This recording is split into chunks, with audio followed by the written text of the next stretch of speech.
हम्पी मध्यकालीन भारत का एक ऐसा शहर जो दुनिया के सबसे बेहतरीन और बड़े बड़े विशालकाय मंदिरों का साक्षी भी रह चुका है। जी हाँ, यह वही हम्पी है जिसके एक मंदिर के रथ का चित्रांकन भारत देश के 50 रुपये के नोट में भी मौजूद है। यह वही हम्पी है जो रामायण में वर्णित किष्किंधा के पास ऋषिमुख पर्वत, जहाँ पर वानरों का एक बहुत बड़ा साम्राज्य भी हुआ करता था। एक ऐसा अनोखा स्वर्णिम शहर जो कभी विजयनगरा डायनेस्टी की राजधानी भी रह चुका है। वर्तमान में हम्पी कर्नाटक राज्य के बेल्लारी जिले में तुंगभद्रा नदी के किनारे तुंगभद्रा घाटी में स्थित है और अभी भी 1600 से ज़्यादा मंदिरों, महलों और दूसरी पुरानी इमारतों के अवशेष से लेकर इतिहास के कई रहस्यों को समेटे हुए हैं। तो आज हम विजयनगरा डायनेस्टी के उत्थान से लेकर हम्पी शहर की हर एक वास्तुकला से भी आप सबको परिचित करवाने वाले हैं। तो चलिए इस वीडियो को शुरू करते हैं। हम्पी जो वर्तमान समय में कर्नाटक राज्य के बेल्लारी जिले में तुंगभद्रा रिवर के किनारे मौजूद है, यह कभी मध्यकालीन भारत के सबसे संपन्न, सबसे समृद्ध और सबसे शक्तिशाली साम्राज्य विजयनगरा का भाग हुआ करता था। तो हम्पी को जानने से पहले हम जानते हैं विजयनगरा डायनेस्टी के बारे में। जी हाँ, यह वही विजयनगर है जो मध्यकालीन भारत में इतना ताकतवर साम्राज्य था कि 300 वर्षों तक यहाँ पर अन्य किसी राजाओं ने शासन नहीं किया था। विजयनगरा डायनेस्टी के शक्तिशाली साम्राज्य होने का उल्लेख बाबर ने भी अपनी आत्मकथा बाबरनामा में भी किया है। तो बात करते हैं विजयनगर साम्राज्य के उत्थान की। तो विजयनगर साम्राज्य की स्थापना 1336 ईस्वी में हरिहर और बुक्का नामक दो भाइयों ने तुंगभद्रा नदी के किनारे पर किया था। विजयनगर जिसका अर्थ होता है जीत का शहर, और वाकई में ऐसा ही हुआ।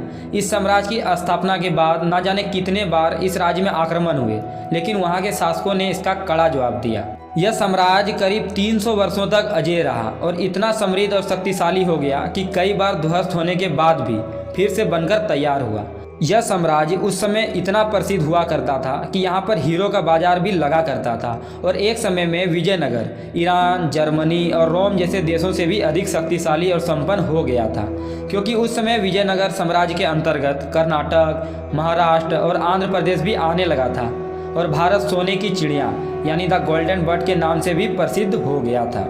विजयनगर के इतिहास में कृष्णदेव राय जैसे शक्तिशाली शासक, जिसके दरबार में मौजूद तेनालीरामा के चतुर चालाकी के किस्से हम बचपन से भी सुनते आ रहे हैं। पर कहा जाता है ना कि सूर्योदय के बाद सूर्यास्त भी होता है। 1529 में कृष्णदेव राय की मृत्यु हो गई और इसके बाद विजयनगरा डायनेस्टी का बुरा काल शुरू हो गया।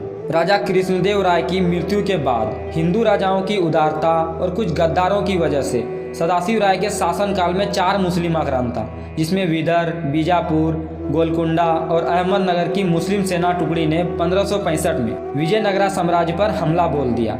यह युद्ध तालीकोट में हुआ था और यह इतिहास का सबसे क्रूरतम हमला था, जैसा कि दिल्ली में नादिर शाह और अहमद शाह अब्दाली ने किया था। इस युद्ध के समय विजयनगरा की ओर से सेनापति आलिया राय ने युद्ध का नेतृत्व किया था और दृढ़तापूर्वक युद्ध भी लड़ा, परंतु कुछ मुस्लिम सेना टुकड़ी की गद्दारी की वजह से विजयनगर साम्राज्य में उथल पुथल मच गया। राजगद्दी पर बैठे सदाशिव राय को पता था कि जीत विजयनगर की ही होगी, क्योंकि विजयनगर की सेना उस समय दक्षिण की सबसे अजेय सेना मानी जाती थी। परंतु जैसे ही उसे सेना की हार की खबर मिली तो वह हम्पी नगर से पलायन कर अनंतपुर और वहां से भी भागकर चंद्रगिरी को अपनी राजधानी बनाकर वहीं पर बस गया। उधर सेनापति आलिया राय की मृत्यु के बाद सेना तितर बितर हो गई और क्रूर मुस्लिम आक्रांताओं ने विजयनगर साम्राज्य पर अपना कब्जा कर लिया।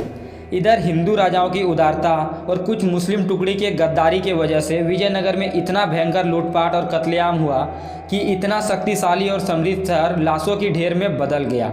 इतना समृद्ध और शक्तिशाली शहर वीरान शहर बन गया।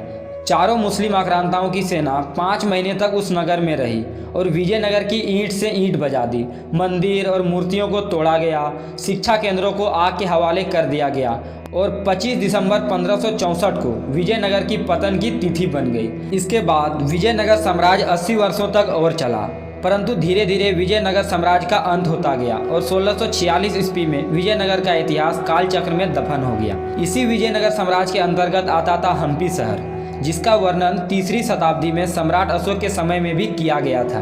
हम्पी में इतने बड़े बड़े विशालकाय मंदिर बनाए गए थे, जिसमें से एक था विरूपाक्षा टेम्पल, जिसकी स्थापना 7वीं सदी में राजा विक्रमादित्य द्वितीय की पत्नी रानी लोकमात देवी के द्वारा करवाया गया था। यह मंदिर भगवान शिव के रूपों में से एक को समर्पित है और इसके गोपुरम की ऊंचाई 52 मीटर है। हिंदू पौराणिक कथाओं के अनुसार रामायण में वर्णित किष्किंधा नामक वानर साम्राज्य हम्पी में ही हुआ करता था। वर्तमान में हम्पी में अभी भी 500 से ज़्यादा मंदिरें भी मौजूद हैं। हम्पी में ही मौजूद सबसे मशहूर मंदिर जो रथ की तरह लगता है और विष्णु भगवान के वाहन गरुड़, जिसे पक्षियों का राजा भी कहा जाता है, उसी को समर्पित है। इस मंदिर के ऊपर गरुड़ की एक मूर्ति हुआ करती थी जिसका रूप पक्षी सा था और उसी में मौजूद ग्रेनाइट के पहिए भी किसी समय में घुमा करते थे। इसी रथ का चित्रांकन हमारे देश भारत के 50 रुपये के नोट में भी मौजूद है। तो बात कर लेते हैं हम्पी में मौजूद और मंदिरों के बारे में। तो हम्पी में ही मौजूद विठाला मंदिर, जिसके मुख्य हॉल में लगे 56 स्तंभों को थपथपाने से संगीत लहरियों का भी धुन निकलता है। परंतु वर्तमान समय में हम्पी महज एक पर्यटन स्थल बनकर रह गया है, लेकिन यह मध्यकालीन भारत के बहुत से इतिहास का साक्षी भी रह चुका है। कर्नाटक की राजधानी बेंगलोर से 376 किलोमीटर दूर हम्पी शहर, जहां पर अभी भी 1600 से ज़्यादा मंदिरों और महलों के अवशेष अभी भी पाए जाते हैं। तो फिलहाल हम्पी शहर की इस वीडियो में बस इतना ही। मिलेंगे फिर से एक नए वीडियो में। तो वीडियो पसंद आए तो वीडियो को लाइक कर दीजिए और ऐसे ही वीडियो देखने के लिए हमारे इस चैनल को सब्सक्राइब भी जरूर कर लीजिएगा। जय हिंद, जय भारत।